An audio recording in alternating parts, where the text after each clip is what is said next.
Hi again everyone. Welcome to the final part of my server hardware build. This will be the final part of the actual server components. However, the next part or two will be focused on installing the software. I may also make one final part after the software is up and running successfully that will show some final case modifications that I want to do just to sort of jazz it up a little bit. Hopefully you'll get something out of it. And if you do, please subscribe to my channel. Here we go. I think I got it fixed now. Let me try powering this guy on again, seeing what happens. See if I get the last drive recognized, which was the problem a few minutes ago. I had to rearrange it a little bit. Now it looks like every connector will be used on the two cables because the last one left on the 3 connector one is the one that I'll use for the RGB. So let's see what happens when I power this guy on. The power, I'm going to go right into the, I heard the beep, that's a good sign. Gets me multiple beeps, then that's an error code. That's why I like to put the little speaker on. Some people think that's not cool, but anything that'll help you diagnose a problem is worth it. It has to resize a little bit now because it sees extra stuff. Okay, now I see it. Now I see all 4 of the drives, the 6 terabyte ones. I see those on here. The SSD, which is a SATA SSD, it's connected to SATA 4. And then I have now the DVD read-writable. Now it's SATA 5, and of course we have the M2. So I actually got 7, although my son thinks it's a bit of a stretch to say that, but I've got 7 storage devices connected in this little case on an ITX motherboard. Every single SATA port and any port that could have storage device connected to it is now connected to that particular motherboard. Everything is used. So with that, I see the temperatures look good. The CPU temperature is like 31.0. The motherboard temperature itself is 28. I have the side fan on. I have the front fan on. Let me see.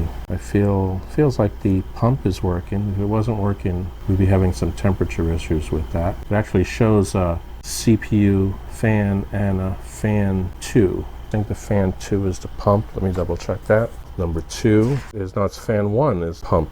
Fan 2 is the one that I have connected to this side, the side fan here. So it's running, the pump is running at 1567. If I disconnected that, I wonder what happened. Let me see if I can actually load up Windows on this thing. I have the latest version of Windows, a USB created for it. That's Windows 10 x64 build 1903. I just loaded that up this weekend. So let's see if we can boot this up, like put it into the USB. Let me pick a 3.1 USB in the front here. It lights up and it did something.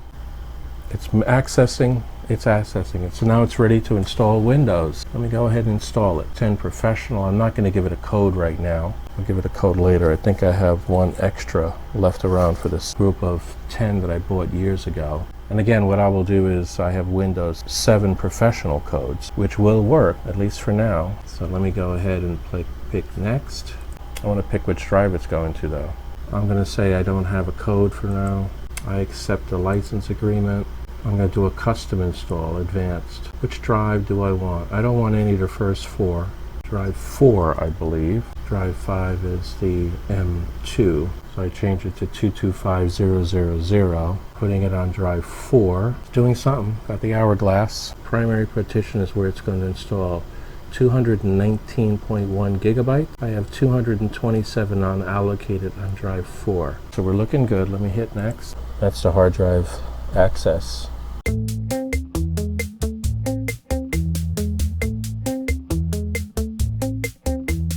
Okay, it's loading up, it's rebooting. Let me connect the network up to it. Okay, it's ready for me to start answering the initial questions. You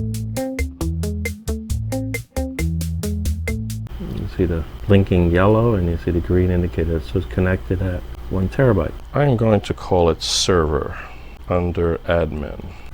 Hey, we got a white screen now. Password. And we're in.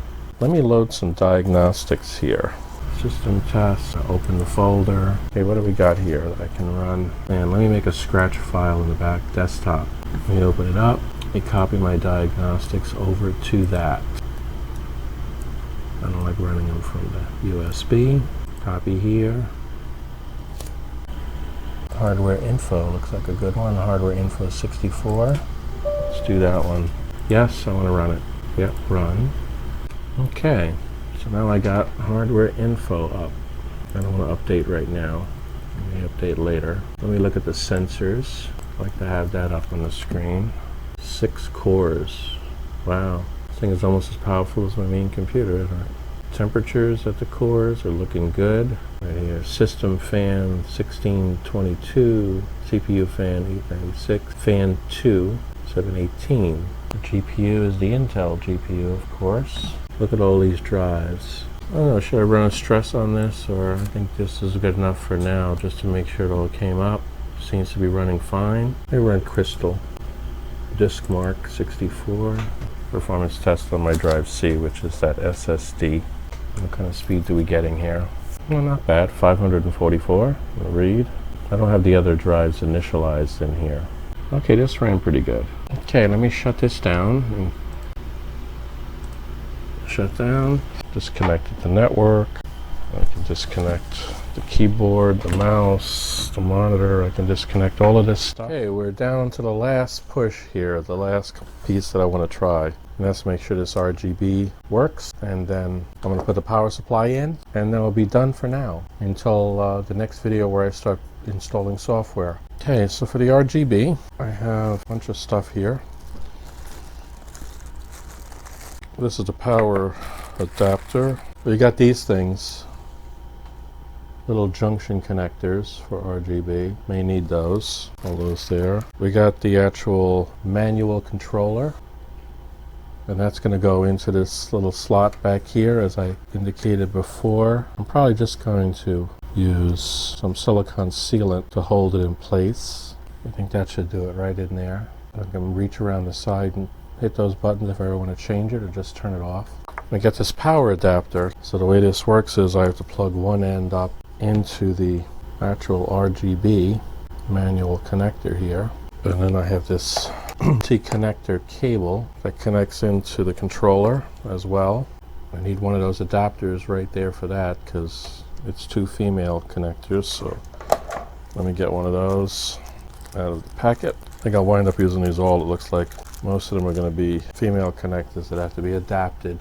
Junction connector here. So this one here will be the base one, plugged into the controller, and then it needs 12 volts. That's what this wire here is for. So I have a Molex, so I have this Molex adapter. I'll put the female end on the male end here. I need to plug this into this SATA power connector here.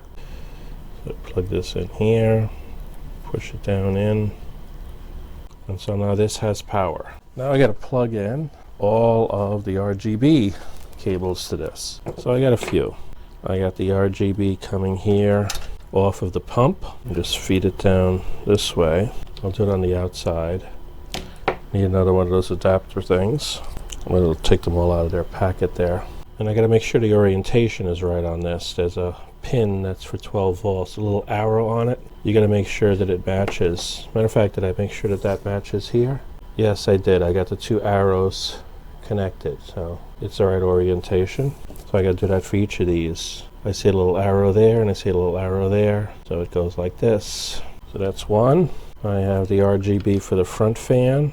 Bring that out here too. Need the same thing. Need one of these little adapter things. Put that on there. I see the arrow on it. Find another cable here. Make sure the arrows line up. Can't see it on the camera, but I'm lining the little arrows up. And finally, this fan here. So this one's a little bit harder to see. Different type of connector, but there is a little arrow there. Is it on both sides? Probably is. No, just one side. So this could actually plug into the motherboard RGB if we had that. We don't have that in this case, so I'm going to have to put another one of these little adapters in it. So there's still female connectors. Put that in there and take the third one. Make sure the little arrows line up. Wrong. That's the right way. There. So that should be it. Now I have this controller. I should be able to use this controller to change the colors and everything else once it's up and running.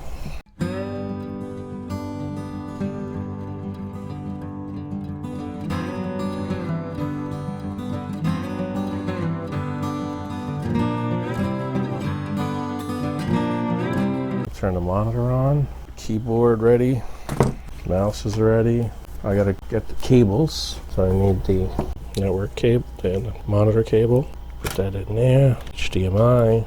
Let me grab the network. Testing the network. Make sure it still works okay. I need the keyboard. Put that in here. And I got my little controller ready to go. Not sure what all the buttons mean. I'll have to play with them and find out. Looks like that might be a power on and off, a half moon. But we'll find out once I get it going. Turn the power supply on. Turn the computer on. Okay, I see no RGB because I didn't plug it in. Let me turn it right off again. Did plug it in. Maybe it's powered off. Okay, let me try that again. Maybe I had to push this. There's no RGB right now. That's it. I didn't have it in all the way. That would help. There we go. But hey, now we got RGB. I didn't touch anything. Oh, it defaulted. So until I change it, I got red all around. So there's red on the pump. As you can see in there, there's red on the pump. There's red on the side fan. And you'll see that there's red on the front fan. Okay, now what happens when I play with this little thing here? Push some of these buttons. That's a dimmer. So this one's dimming it. That's a dimmer. What is this one? Oh, color changer. Purple, white. It's like white on there, but blue. The side one shows like more like a blue, red on the white. They all show red. They all show green. Now they're all solid blue, like a yellow, yellowish green, aqua, purple. I guess that's supposed to be the white again. What does this one here do? This button. Oh, now it changes to blinking. It's going to be hard until I get good cable management to even see this. Change it again, it goes to like a heartbeat or breathing in and out. What's the next one? It's changing colors. So this one's going through the rotation of different colors. Just like those remote controls. This came free with the Cooler Master all-in-one 120L liquid cooler, so nothing to complain about. Solid again, same thing, it goes through the whole cycle. Okay, with that, okay, we're logged in. Again, I'm not going to try to perfect the Windows install right now. I am just interested in shutting it down. That's the RGB. Now let's push this aside for now. Gotta get the power supply in. Do I have everything out of the way? I think I do. Can I pull all these cables through first? I'm going to temporarily tie all this stuff down with a cable tie. This is not a permanent one. I'll be level with a big loop so I can deal with it later. And I'll put it right through this hole over here, just so I get it out of the way. Right through this hole. Leave a big loop so it's easy to cut off. There we go. That's out of the way. I'm going to push these back. Replacement cables are supposed to be here Wednesday, so I'm not going to get carried away with cable management. But I got to see if I can get all this in here somehow. Let me suck all this through here for now. Get this out through the side. Get that out through the side. This is the mother. Big one here. The 24 pinner. So let's see. Come up. See if I can get this. Oh, the water cooling things. Do I have to reorient that water cooler? That has me wondering here. Might have to, because right in this way, it's in the way. I may have to turn it 90 degrees. Looks like there is room to do that with the cables.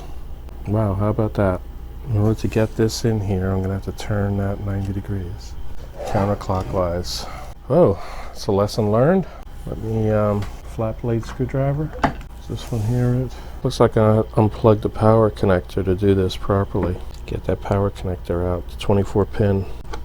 Yep, that's the safest way to do it. Let me get this out of the way. And turn the whole thing and these wires will turn that way too.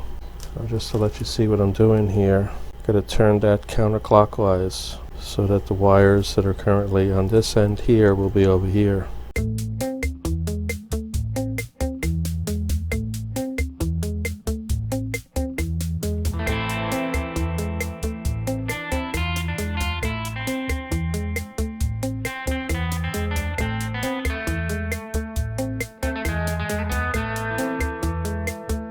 I'm going to go straight into the BIOS, turn that on. No cables pulled out, did they? No. Make sure the fans are good, the pumps are good, but I'm going right into the BIOS anyway, so I'll be able to tell. Power, hit the delete key. There we go. Okay, All the fans are turning. Pump is turning, which is chassis fan 1. Temperatures look good. I see all of my drives. We're looking good. So let me turn it off and power it off. And see if I can get this in there now. Should be able to. I don't want to stress that cable. Make sure I push it down a little bit into a loop, and we got it in. It fits. Now I can screw the dude in place. My 4 screws right there.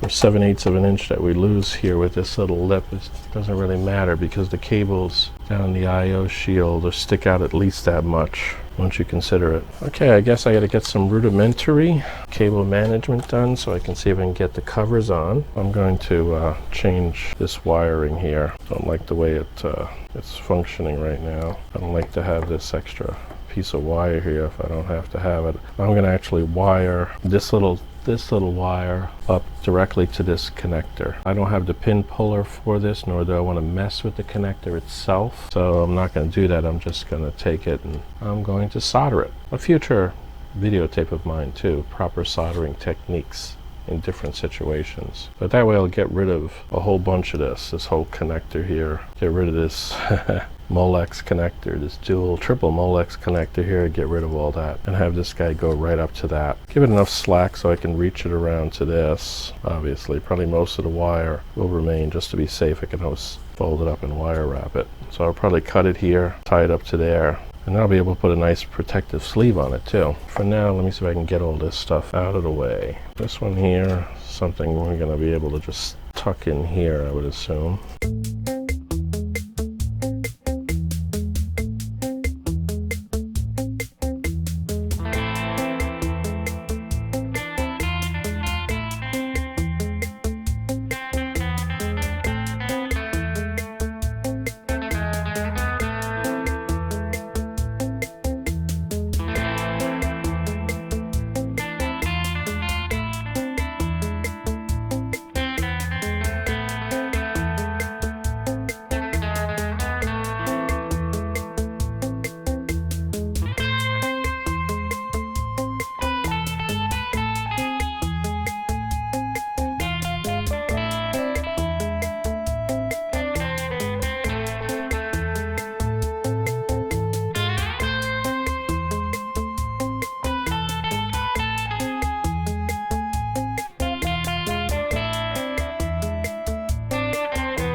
But it looks like I got all the cables out of the way. They're not in the way of any fans, nothing. The fan will blow across the memory and the M2. Here I'll be able to flow through there, through there. Okay, this is looking good. Almost done, folks.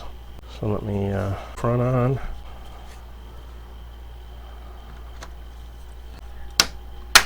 It'll look better once I put that grating thing in front of here. Let's see if the cover goes back on. And then I'll try it one last time. Assuming the cover goes back on.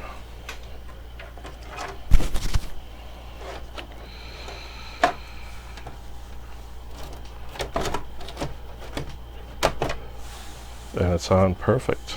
No problem whatsoever. 3 screws over here. Good to go. These 3 thumb screws on. 1 along each side here.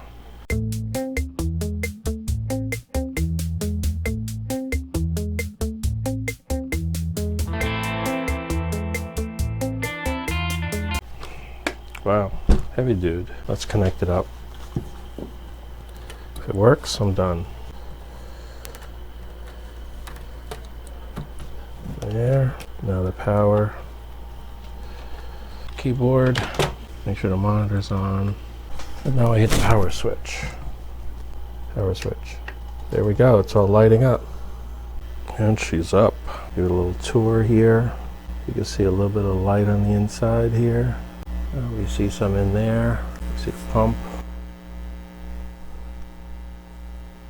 And then we see the front.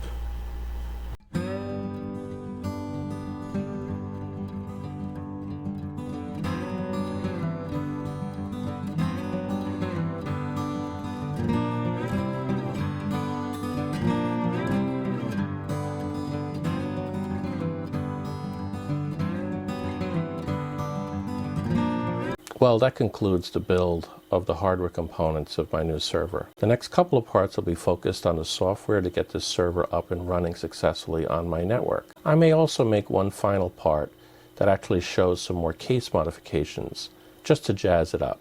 If you got something out of this video, or you just found it enjoyable in any way, I really would appreciate it if you would subscribe to my channel. Just click on the little head here, follow along, and that'll help us an awful lot, really. Thank you. And until the next video, take care.